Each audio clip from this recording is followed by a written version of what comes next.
What is going on, everybody? Welcome to another episode of Player Profiler News Primetime. You got Lindberg and Retzlaff here. Tonight, we're diving into the latest NFL news, including Jameis Winston's new deal and its impact on Malik Nabers. We'll also recap the remaining free agents. We'll discuss JJ McCarthy's potential in Minnesota, and we'll debate the futures of Russell Wilson, Aaron Rodgers, and more. Plus, don't miss our Bullish Bearish segment, Coach's Corner, always intense, and another great combat zone where we will be battling between Caleb Williams and Jared Goff. So stay tuned for an action-packed show. Hit it, Jer.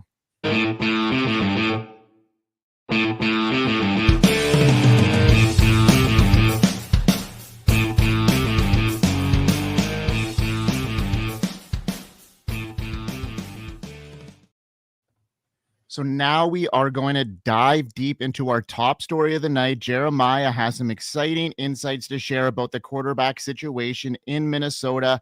JJ McCarthy emerging as a potential fantasy star and the ongoing saga of Aaron Rodgers possibly coming to an end here. So let's unpack this situation in Minnesota there. Jeremiah, what do you got for us tonight? Absolutely. Great to see you, Mike. So the Aaron Rodgers story is running out of steam. If we've listened to Crack Rock from the jump, we would know that JJ McCarthy is the guy. Crack Rock on X always saying JJ to JJ. We can deduce from the inaction that the Minnesota Vikings are moving forward with JJ McCarthy in 2025 as their starting quarterback. Aaron Rodgers has had plenty of attention this offseason. Rodgers is looking for a team to start with. Rodgers wanted the Jets for one more season. He went back there to Jersey, talked to him when he could have just, it could have been an email. One of those things where the meeting really could have been an email. And the Jets just said, we want to move on. Rodgers in 2024 was QB 15 at age 40. So I really can't hate that for a 40-year-old.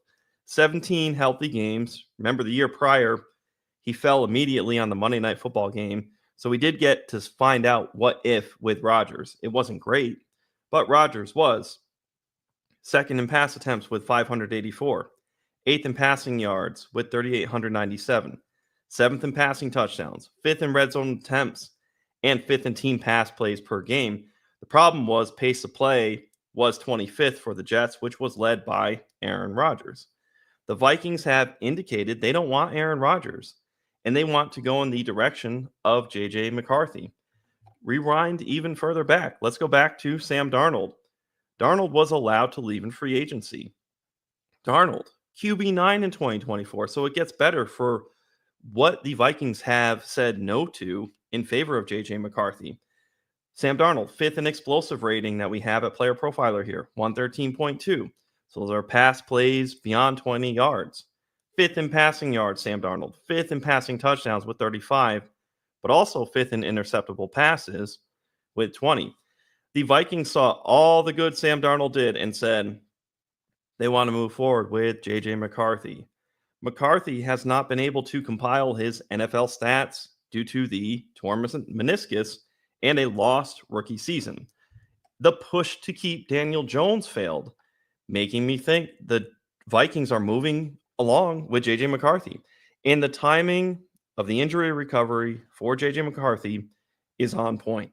Keep in mind, JJ McCarthy's athleticism score, if you go on our Player Profiler page, second in the 2024 QB class.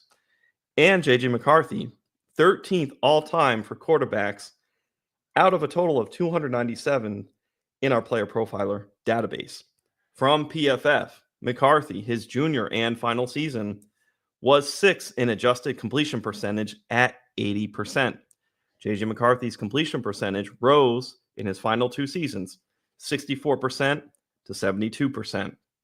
You give the keys to McCarthy, where he has Justin Jefferson, Jordan Addison, TJ Hawkinson, a stable backfield with Aaron Jones and Jordan Mason. This is a recipe for fantasy goodness. JJ McCarthy, QB 22 in round 12, just behind Tua Tagovailoa and just ahead of Bryce Young. McCarthy's ADP on Underdog. I have a Underdog riser blurb. Go check out on Player Profiler News. You can see that. But the Minnesota Vikings are going forward. I have 16% exposure to JJ McCarthy on Underdog for those drafts. I have 53 drafts. So it's a smaller number of drafts, granted, versus a couple hundred that I'll end up with by August. But to my point, McCarthy, I really believed in him. I feel great as having McCarthy as a second quarterback or a third quarterback in super elite builds. But why not pair an elite quarterback, say it's Jaden Daniels early, and then you come back with JJ McCarthy later? Mike, what do you make of this situation in Minnesota? Well, I think it's great for JJ McCarthy. I think that this is a situation which is going to be, what they planned on doing last year. It was just a year in progress here. Potentially, Darnold would have been the bridge quarterback there. I don't think they have that now. And I just think that, it's time for JJ McCarthy to get the keys to the vehicle here, and he's going to take it off. And, he's got a great supporting cast. He's got the quarterback whisperer and Kevin O'Connell, who's created systems for quarterbacks to succeed. Like Nick Mullins was successful in that Minnesota offense, just coming off the bench. So he's making people fantasy relevant and system quarterbacks able to succeed in this offense. And that's what's happening there in Minnesota. And I just think that this is a situation where JJ McCarthy is going to come in and, he's going to be in the middle of the, QB2 range coming out of the gate here. He's got the weapons in the system. I think they're going to design stuff around him. That was the situation with them keeping Aaron Jones around, and then bringing in another veteran and Jordan Mason coming in here. Like a lot of people thought that the Vikings would go young here in the draft, and that still might be an option here. But I think that the pass protection, the veteran presence, they are looking at their quarterback here, and that's the safety blanket, and they're going to give him every opportunity to succeed. They're going to ride these veterans down, and for those of us that were hoping that Minnesota would be a landing spot for a rookie here, I just don't think it's going to be the case anymore. As far as maybe this year, as far as unless an injury happens or they bring in, or get a guy that slips into the second or third round, which I'm not sure it's going to happen at this stage, but we will see. Yeah. Well, Mike, on that note, Aaron Rodgers, Russell Wilson, they're left out there right now. What do you make of that whole situation? Well, both of them are starting off here, and they're in shaky situations because, with the quarterback landscape right now, not a huge, top heavy talent in the draft coming in here. Cam Ward is now, gaining some steam, which he should be, especially in super flex drafts. He's getting, some steam, and it's leaving guys like Russell Wilson and Aaron Rodgers looking on the outside right now. And Russell Wilson is a good guy that's probably the first number one, sought after guy right now left on the free agency market. I think he'll get a job before Aaron Rodgers based off of, just reputation history, people that don't want to deal with them. So, the Steelers, he was a decent fantasy play last year, and he held the Steelers into a playoff position, but so did Justin Fields. So this situation here is going to be one to monitor for sure. The Giants, the Browns, the Steelers, all in the hat for Russell Wilson. But I'm thinking, if I have a hunch, it's going to be between the Steelers and the Giants at this stage. I think both of them can really use somebody that has a veteran presence that can be there. A one-year deal with Pittsburgh could allow him to remain, there for a little bit as a backup in super flex leagues. But the Giants are also in the mix, like I mentioned, along with Aaron Rodgers, who I'm going to talk about in a little minute here. But they're looking to bolster their quarterback situation here. They don't have much in the reservoir for that, so they could be looking at the draft. They're sitting at number 3 here, and there's a lot of whispers around there, depending them moving up. But it's looking like, Tennessee is valuing that quarterback position at this stage. So we will see about that. Aaron Rodgers is still waiting to see what his outlook will be. He was one of the sought after free agents earlier on, but now he's just fading away. Even guys like Jameis Winston has gotten an opportunity here. And I don't think Rodgers is going to be, in a situation where he's going to be able to pick where he's going. It's going to be Probably later on, maybe it could be, it could be, halfway through the year where these veteran guys come in and need to come into a situation depending on how this draft goes. I don't know if either of these two guys will be signed before draft happens, but it's a work in progress there, Jared. What are your thoughts? Well, even to your point, Aaron Rodgers, the manageable personality, where Russell Wilson has brought on not necessarily even drama, but just people can't stand him doing jumping jacks on the plane or whatever hype motivation that he has versus Aaron Rodgers. Funny enough, Minnesota Vikings have entertained Ryan Tannehill. Tannehill has been out of football for a year. He's a quality quarterback. He's somebody that I've stashed, Ryan Tannehill, on any 2 QB, on a super flex deep. You're trying to almost take advantage of the any running back on a roster strategy. Shout out to Scott Connor.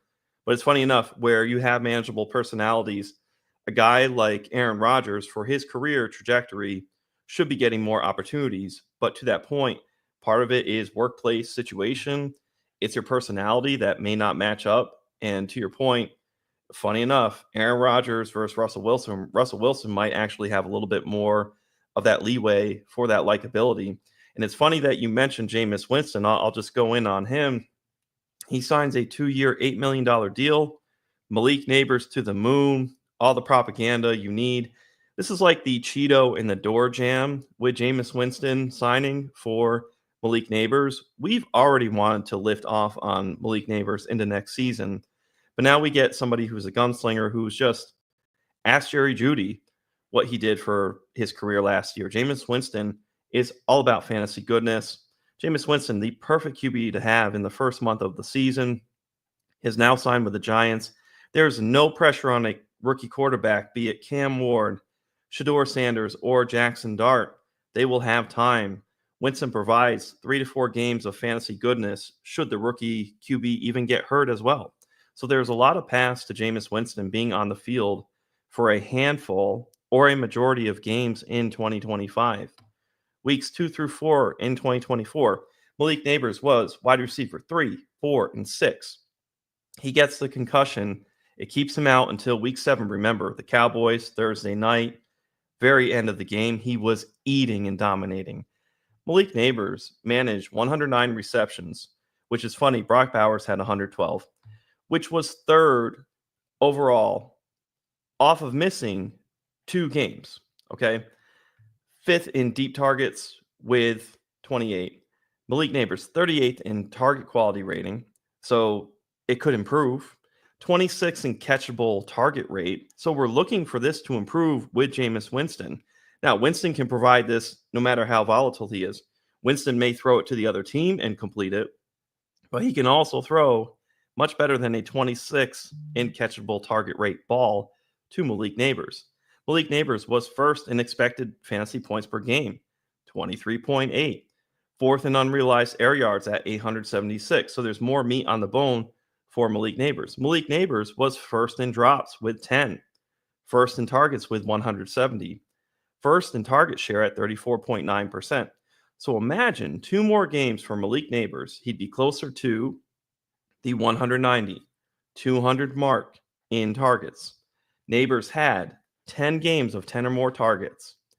Nabers' lowest target total was 7, very at the beginning, week 1.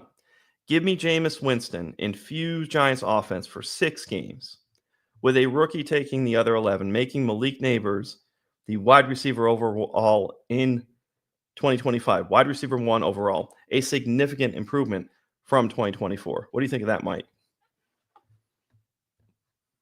Well, I think that you have it right on here. Malik Nabers is I'm not sure. I'm not convinced Jameis Winston is going to be the quarterback that is going to be leading them when it's all said and done. But I think it's going to be an upgrade over last year, regardless of who is going to be throwing him the ball. He's got that upside. He's, we'll see what happens because the Giants have got some good draft capital here. They could, end up getting a quarterback and a top end wide receiver in this draft as well.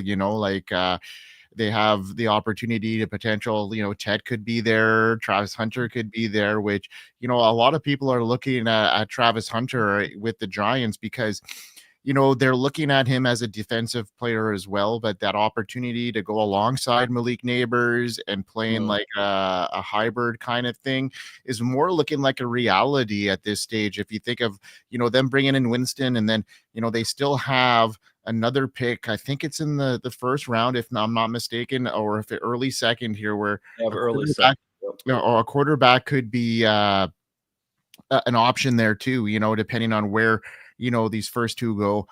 So I'm not saying that, a Jackson Dart will slip that far, but there's talk about other guys here steaming up, and we're not 100% sure about the situation. Russell Wilson is also a name that's been floated around there, which would be a really good upgrade for Malik Nabers. And I like the play here. What up, Chelsea? Welcome on. Let's move on to the running backs and free agency, and then I'll move on to the wide receivers left on the market here, because there's some notable names here that we got to talk about.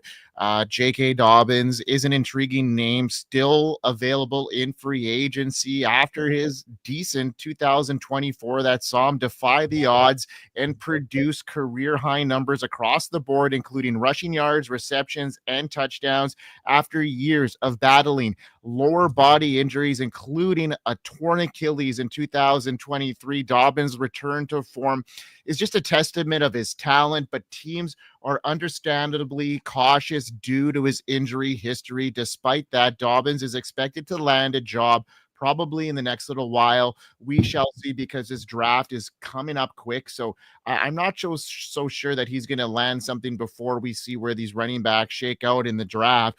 But for fantasy purposes, there are some potential for landing spots for Dobbins that include, the Steelers looking for probably maybe a veteran presence to go along with, Jalen Warren, who is seeking a lead back after parting ways with Najee Harris. If Dobbins joins the Steelers, I can see him taking on that featured role, boosting his fantasy value significantly. The Chargers, is another place where he could land as well. Even though they got Najee Harris, he's a veteran's presence that could, come in and know the system already. He's been successful there. Injuries has just been his, plague. So, if he can battle through, if he could be a complimentary guy, he could show some value as maybe a solid RB3 kind of play when you need a backup, if the opportunity presents himself. Then there's Nick Chubb, who's another interesting veteran that has also been battling injuries. His knee injuries limited him in 2024. He missed much of 2023 season due to that severe knee injury. Chubb returned to mid-season, but didn't appear quite like his usual dominant self, splitting work with Jerome Ford at 30 years old. Chubb's best years may just be behind him, and his injury history, it raises concerns about his ability to return to elite form. Despite these challenges, I think his reputation as a reliable, powerful back could help him land with the team in need of depth, but I think it's more of a situation for potentially Chubb and J.K. Dobbins as maybe a mid-season pickup here, a team looking for, some injury help after, suffering some injuries later on. And the depth is something that they're probably looking for down the line. So this might be a case where these veteran guys are taking a back seat to these rookies until, push comes to shove in these, late season stretches. And that's when these guys are going to be valuable for fantasy rosters anyhow. So it'll be interesting to see how that shakes out. But before we hear about a promo, let's get into just Stefon Diggs and Amari Cooper real fast. Diggs is 31. Cooper is also 31. Both these free agents are looking for some deals to get them into the next, into their plateau stages of their career, if you will. Both, had some ups and downs in 2024, where Diggs had a really solid start to the season, but obviously that knee injury, that a torn ACL really suffered his end of season, and now it leaves his future in doubt, while the Browns, the Patriots are all looking for wide receivers, but also the Green Bay Packers.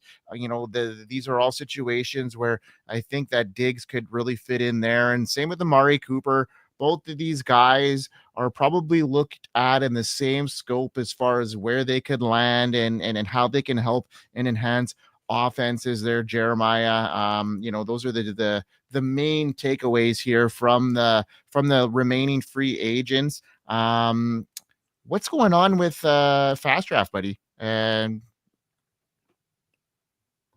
I am proud to announce that Fast Draft now has an all-defense game called D-Up. That's right, fans of IDP finally have a real money best ball game that they can play. No more manually setting up leagues every time you want to do a draft. No. Now you can play for 10 grand, 2,000 to first. Could draft up to 30 teams, all defense. And the best part, balanced scoring, tackles for loss, pass breakups. It all factors in. Just draft 6 defensive players, top 4 into your lineup every week. It's that easy. It's so easy that this isn't just for IDP people. If you love the NFL, then you'll love this game. And for the first time with Fast Draft, you can sweat both sides of the ball on Sunday. So use your host's promo code to get a $25 deposit match, and you'll love this D-Up contest because it's about time we got one.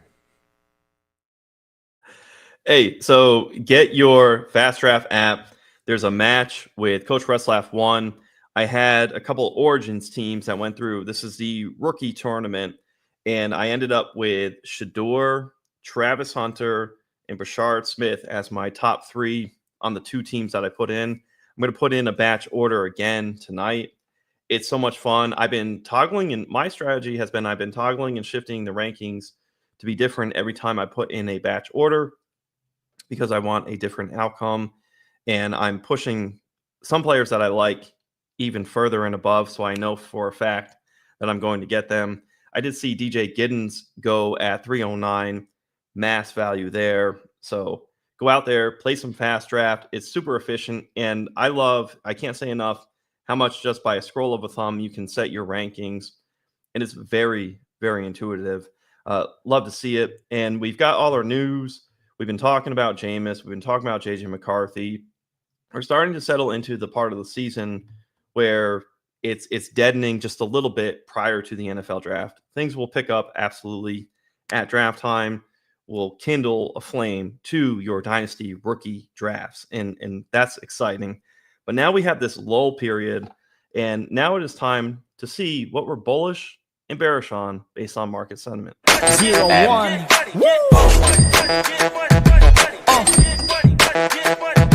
Come on.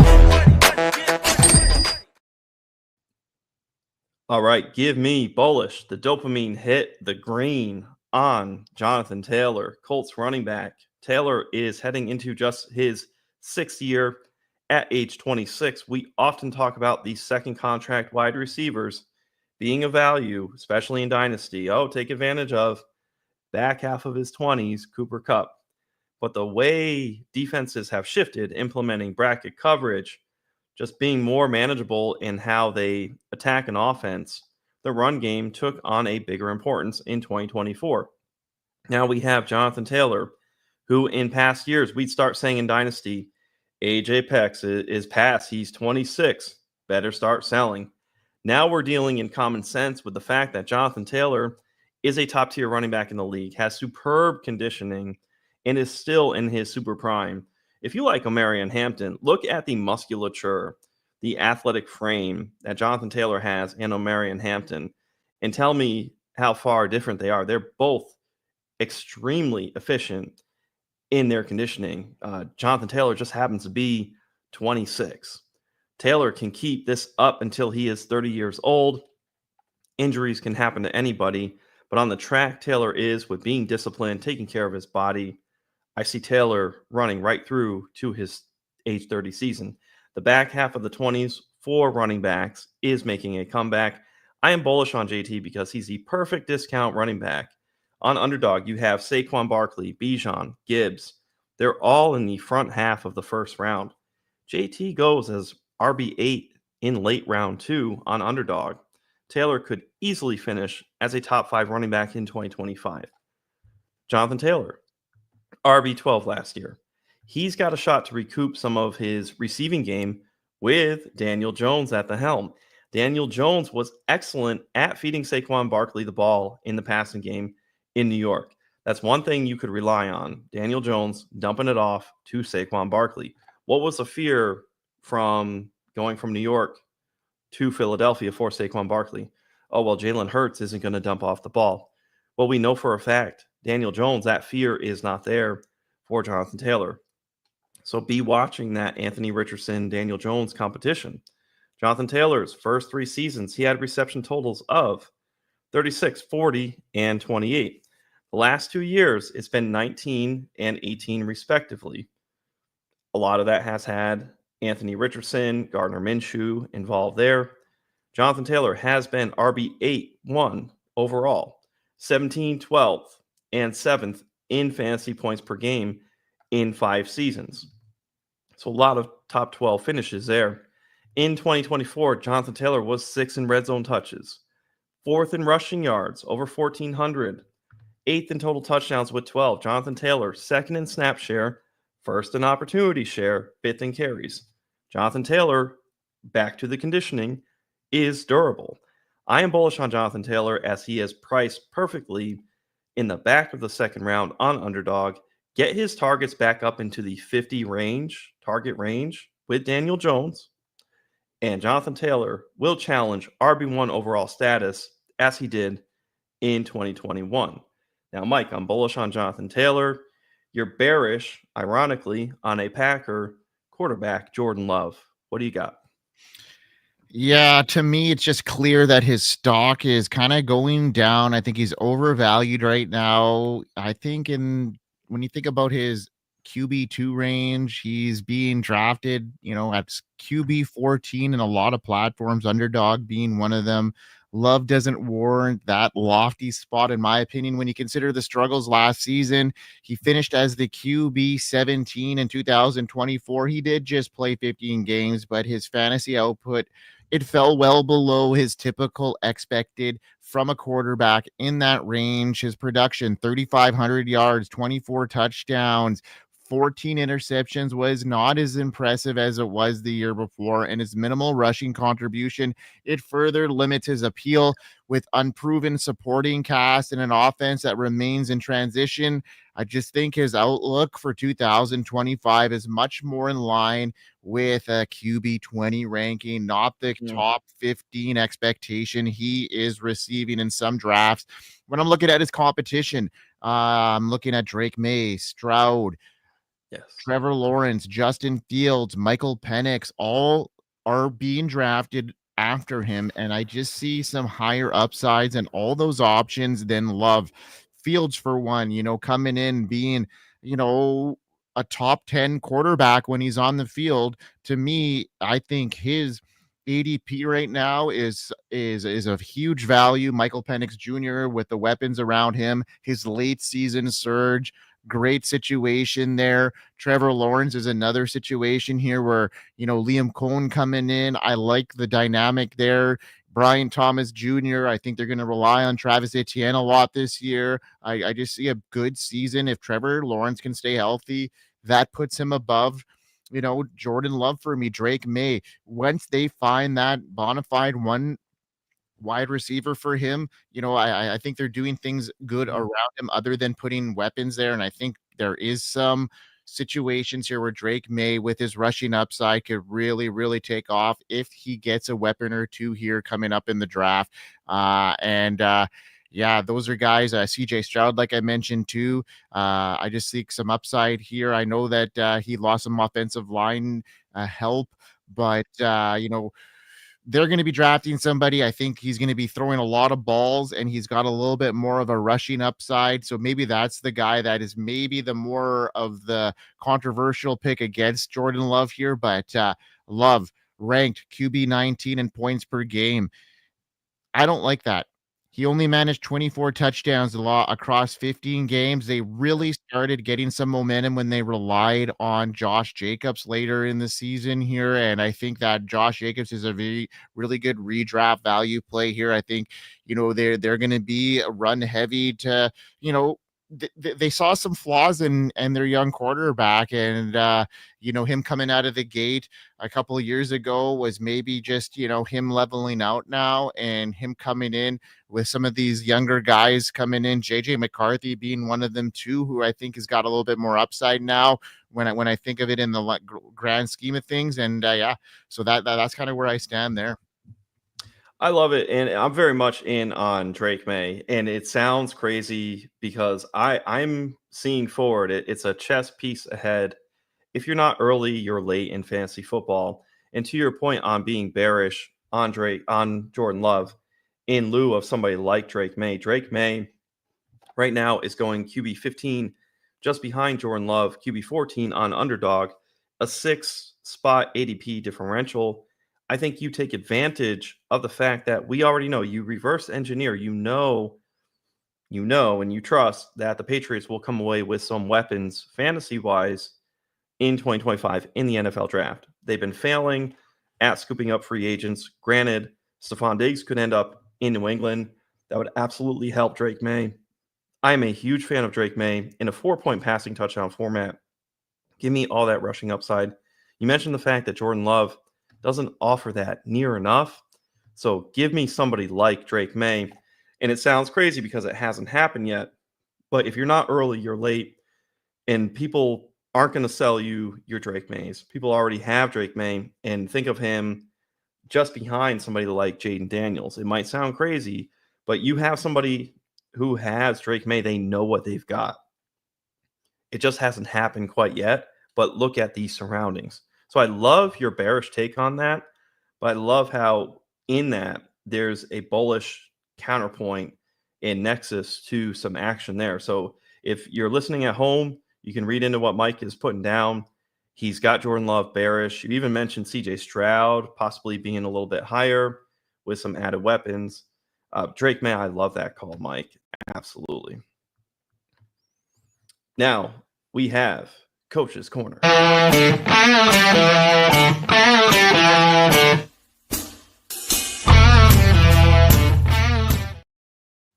So it's funny, reverse engineering, that concept, it kind of leads into what I'm talking about with tight ends. You reverse engineer on some players on Underdog where you're trying to, I've drafted Travis Hunter in tandem with Drake May. I've drafted Drake May naked, no rookie tied to him. He's by himself. Granted, I have different rookies. It could be somebody like Tet McMillan. You drafted Drake May naked. Like Absolutely. It's what you need to do, like especially if you're it wasn't even with a robe on. It was just straight up like bathroom style, shower, beer. I'm in the store. Actually, I'm that guy. I'm pulling the strip of tape off. I'm dunking my head in ice Saratoga water, and I am just, shout out to Saratoga, by the way. And I'm just rubbing the house. Yes, I'm rubbing the banana peel inside on my face, lathering myself in some Drake May. But if you have that concept of reverse engineering, you tell a story from further back to inform forward. You're drafting all these players along the way, some rookies, you're scooping them up, but you're making sure you get Drake May because you can end up with a backdoor stack after the NFL draft. 4 teams in best ball that you are drafting now from the NFC Championship when Saquon Barkley was dropping 3 touchdowns on the Commanders. It's been that long people have been drafting. Now on that concept, tight end, let's get to it. Tight end values on Underdog, and I'll get into the reverse engineer right at the end of this. Tucker Kraft, tight end 11, goes at the 10-11 turn ADP. Tight end 10 in 2024, Green Bay Packers. Not so big on Jordan Love, Mike, but maybe we could be in on Tucker Kraft. Not such a huge discount versus what Kraft put out last year. Kraft, though, offered 2 tight end 1 overall games, weeks 4 and 5 in 2024. I can remember, I think it was Trey McBride might have missed a game or 2, or there was a bye somewhere in there. I really needed Tucker Kraft, and Tucker Kraft came off the bench, or it might have been Laporta.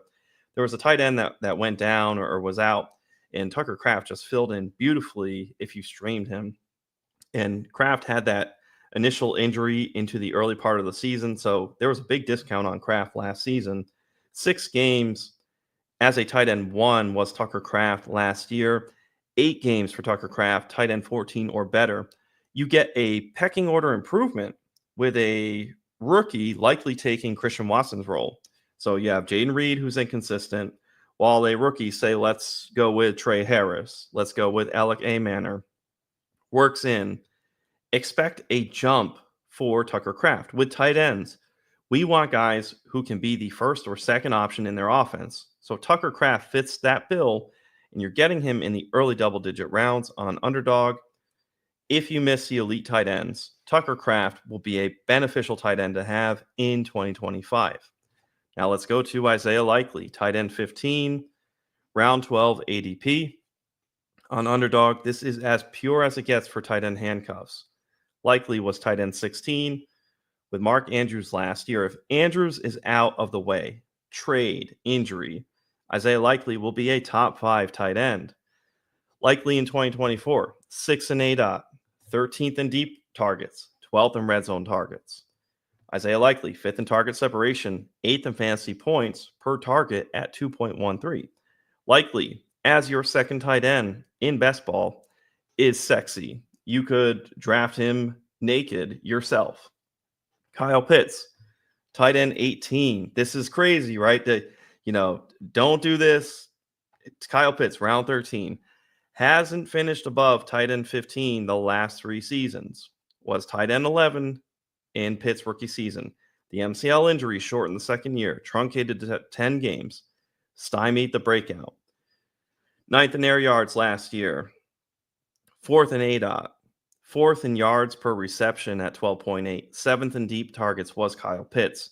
Tight ends notoriously take longer to develop. Kyle Pitts hasn't instantly hit a la Brock Bowers, Sam Laporta. Now in year 5, Kyle Pitts will still be 24. Something to think about. Now, reverse engineering. Chigo Okonkwo, tight end 31, round 19 ADP. Tight end 6 and tight end 2 in back-to-back weeks 15 and 16 for Chig. 10 and 11 targets, respectively, week 15 and 16. 4 top 12 tight end games in 2024 for Chig. In those 2 weeks, an 804 Trinity score on DD Fantasy Football. Above a 6 is good. 804 is great. 16.5 PPR points per game, 28% air yard share, 29% target share. We get Cam Ward or any QB improvement. That locks in Chigo Okonkwo. So there I am. I'm reverse engineering. I'm looking at the back of my draft, selecting Chigo Okonkwo, knowing that we love Calvin Ridley. We love the idea of 6th round Calvin Ridley getting an improvement at quarterback. Well, why not pay something insanely cheaper at tight end? Layer your exposure on tight end. You get 2 or 3 tight ends on these 20-round builds. I know I'm going to get Cam Ward, or I know there's going to be a significant quarterback improvement. If you're not early, you're late. Be early on Chigo Okonkwo getting the quarterback improvement. It won't work in the opposite. If once Chig gets a better quarterback improvement, you're not going to get this price anymore in round 19. It's going to shoot up. Theo Johnson, New York Giants, tight end 33, 19-20 turn. He goes even later. Gets Jameis Winston as his quarterback. Will likely have a rookie quarterback, and I'm going to say the names: Cam Ward, Shedeur Sanders, Jackson Dart. Mike, you tend to think they could wait until the second round. That could affect the bullish and the bearishness. But the beauty is Theo Johnson, it's a 19-20 round ticket. Winston guarantees, though, fantasy opportunity. So he's already in the fold before a rookie even comes in. So Theo Johnson, Chigo Okonkwo, 2 tight ends you can reverse engineer late in drafts, knowing they'll get a QB improvement. Going backwards in drafts is beneficial to this endpoint. Now, Mike, there's nothing I love more than talking about some tight ends. But can you tell me about Chef's Table? We've got you. Justin Fields, New York Jets. What do you got?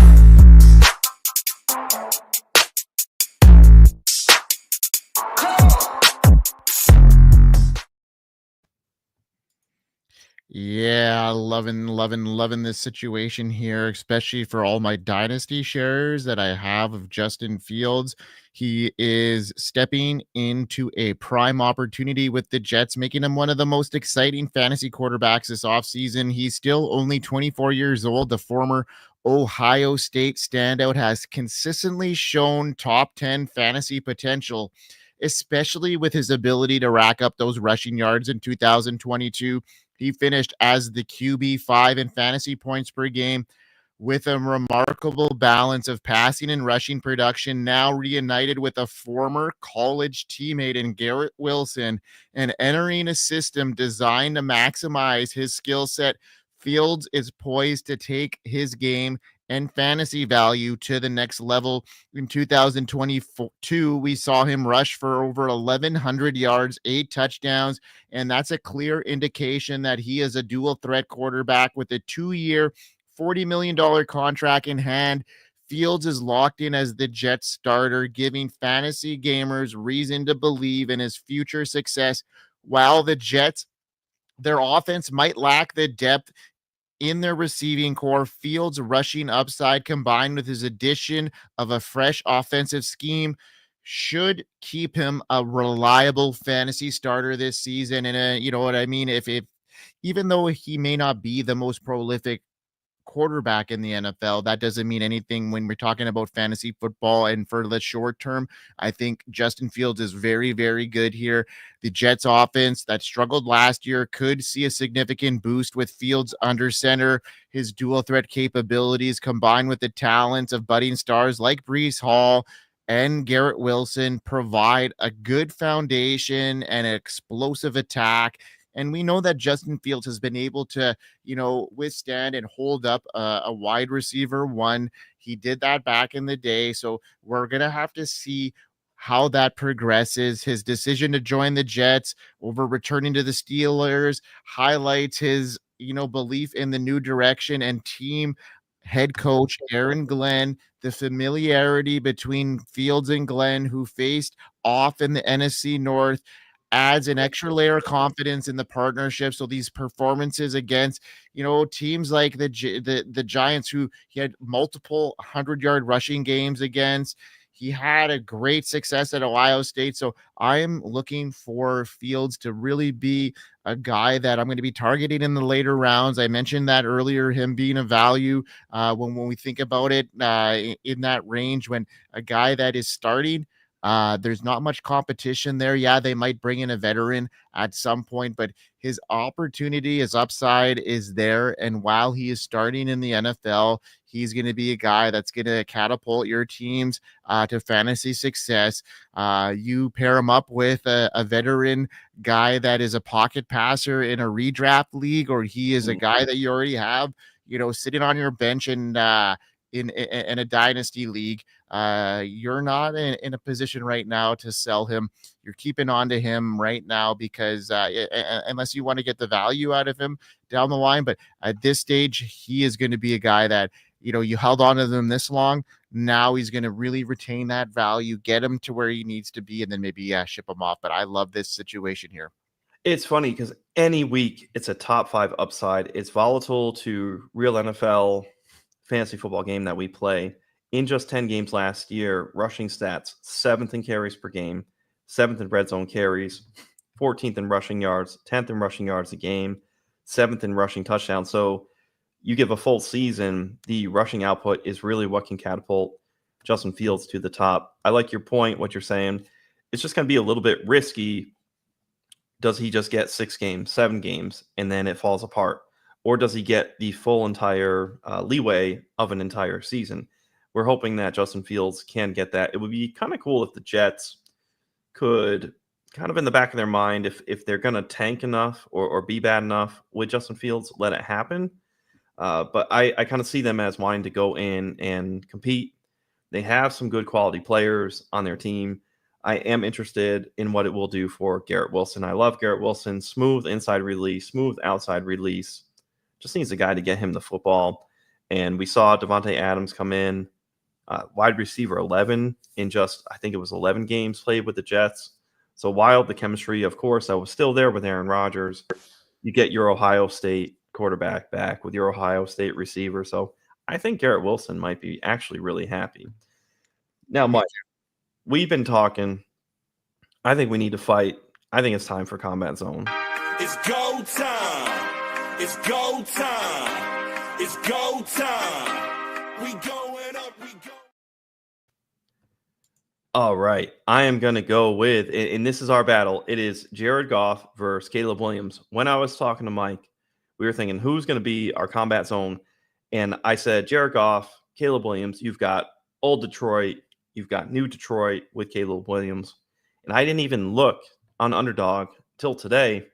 They are back-to-back on Underdog. So this is actually a perfect combat zone. Caleb Williams, 95 overall, QB 10, late round 8. Early round 9 for Jared Goff, QB 11.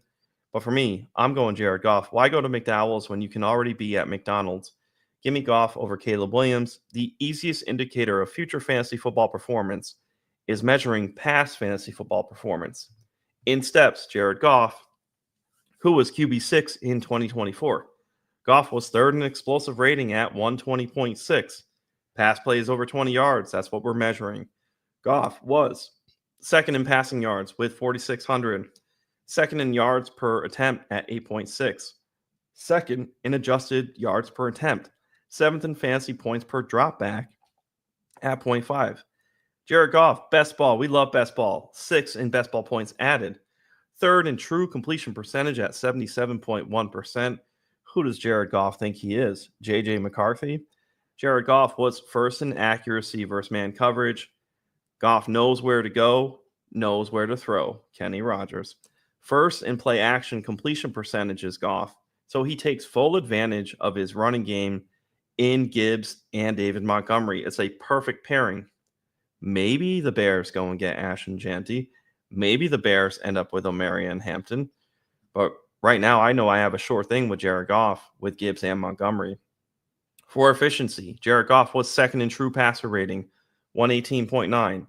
Fifth in QBR at 68.5. Second in expected points added at 213. So if you read off this gamut of stats that I just rattled off and attribute them to Caleb Williams in 2025, the entire internet would go berserk for Caleb's year 2 breakout. But because it is Jared Goff in 2024, it's just another set of stats. What Jared Goff has done in 2024 is the mark and the bar for Caleb Williams. So the bar is already set. So in this combat zone, give me the proven commodity in Jared Goff. Mike, what do you got to say to that? Well, I just think that Caleb Williams he just presents more of an exciting fantasy football option than Jared Goff in 2025. There's several reasons. First, Williams, he has a dual threat capability that gives him significant edge over Goff as he progresses in his year 2. Who lacks rushing upside? Jared Goff. Williams has the ability to rack up some rushing yards. It adds a layer of fantasy value that Goff can't match. As a result, Williams can generate fantasy points even when the passing game is inconsistent, whereas Goff heavily reliant on passing production. Williams' situation in Chicago is just full of optimism, particularly with the hiring of offensive coordinator, former Detroit offensive coordinator Ben Johnson, who helped Jared Goff reach the QB7 ranking in 2024 with Johnson's aggressive play calling and commitment to improving the Bears offense. Williams is in a favorable position to take a major leap, not a leak, a leap. Hey, you got to take a leap. Sometimes you just got to go when you got to go. Maybe it's go time. That's what it means. It's go time, combat zone, got to take a leak. All right, keep it going. Yeah, I mean, the offensive line improvements, such as the addition to key players like Jonah Jackson, Joe Thuney, will give Williams more time to make plays and create opportunities for himself and his teammates. The prospect of a more dynamic offense under Johnson's guidance further strengthens the fantasy outlook for Caleb Williams. Goff enters 2025 facing uncertainty. His fantasy production has highly been inconsistent with significant dips in performance early in 2024, and his future outlook is muddled by the loss of offensive coordinator Ben Johnson. Goff's finished strong in 2024, but that was a lot because of David Montgomery getting sidelined for the end of this season there and having to put Goff in more of a passing kind of mood where they were needing to have to keep up in games. And I just see that if Montgomery is back, they're going to rely more on the run game like they have in the past to keep their team a little bit more fresh down the stretch. Williams, a breakout candidate for 2025. His ranking has him already climbing with a fantasy ranking of as high as QB 11, like you mentioned. It indicates a strong belief in his potential to finish as a top-tier fantasy quarterback. Remember, we're 1 year removed of him being the number 1 overall pick, and we had a lot of optimism of Caleb Williams. I mean, a lot of analysts had him over Jaden Daniels, and I wasn't one of them, but I have Caleb Williams being a strong candidate as a very good situation here in 2025. And I just love the upside. I love the potential, the rushing attack, and I just see a lot of red flags with Jared Goff. You know, this year he came in and he had a lot of really good game scripts, but also the potential of indoor games. He had a lot of indoor games, and we know how he does outdoors. And I think that his next schedule might be a little bit more less friendly to that indoor game. So I'm looking at Caleb Williams as a breakout candidate for 2025, and I just see him being a better pick in this situation with the progression and Ben Johnson being their coach. It's funny because we take the safe route, we take the very high upside route. Jared Goff provides, and what I said, Caleb Williams gets those numbers with what Jared Goff did last season, and we are excited for the year 2 climb. What it is, where it really differentiates from a dopamine level, if you're taking that Caleb Williams, you're taking that unknown ceiling where he vaults up. It may not be Jaden Daniels' ceiling, but it's a catapult up above what Jared Goff can do. So part of that is potential. So on these sides, it's very interesting from a psychological standpoint. Jared Goff is that safe bar. He's like right up here. Caleb Williams, were he to match Jared Goff, would be very successful in the NFL. But we see that path. Mike, you and I are in alignment. We are higher on Jaden Daniels, but it doesn't preclude us from being high on the development of Caleb Williams. So we see both that opportunity, that ceiling for Caleb Williams, and that's the path where in a combat zone in 2025, you're seeing Caleb Williams be the QB6 and Jared Goff being maybe the QB13. It can absolutely shift. It's all based and lies on potential. In Dynasty, I tend to be like you, a little more aggressive. You're not early, you're late. You see it coming around the corner. But absolutely, when you run stats enough, it's funny enough, as I'm reading through the Jared Goff stuff, I'm thinking like, wow, if Caleb Williams hit this mark, we would be drastically excited about it. But since it's Jared Goff, it's just like, oh, whatever. You know, we just printed some stats. So it was very eye-opening for me to look through the Jared Goff files. So next year, I think you're getting safe in Jared Goff. And to your point, Mike, you've got ceiling as a roof potential with Caleb Williams. Yeah, man. I love it. I love your outlook on things, your analogies on all of it. You know, your nakedness and open open I view. bore my soul. You bore your soul, and you're drafting Drake May with your shirt off, and it's just the way it He's rolls. naked. I'm naked. It is what it is. That's what we're drafting, baby. We're as Chev would say, we're bricked up in the cement aisle. We're dunking our head in the Saratoga water. We're immersed in it. And here we are. It's March 24th. You grind year round. We told people you end your playoffs, your championship run, you get bounced out. That was the time to lock in. Continue to lock in. Before you know it, August will be here. September will be here for your drafts again. So absolutely stick with it. The NFL draft is going to happen, less than a month now. So get hyped. Mike, we will see everybody next week. A lot of fun and a lot more news to come. We will see you next week. From the Podfather to you, I deeply appreciate you tuning in. And many ask, what can I do? What can I do to help support the hosts, the research they do, the production costs? Go to playerprofiler.com, Dynasty Deluxe, World Famous Draft Kit, Rankings, DFS Dominator, and of course, data analysis. Subscribe to any one of those, and you support all of us and take Player Profiler to the moon.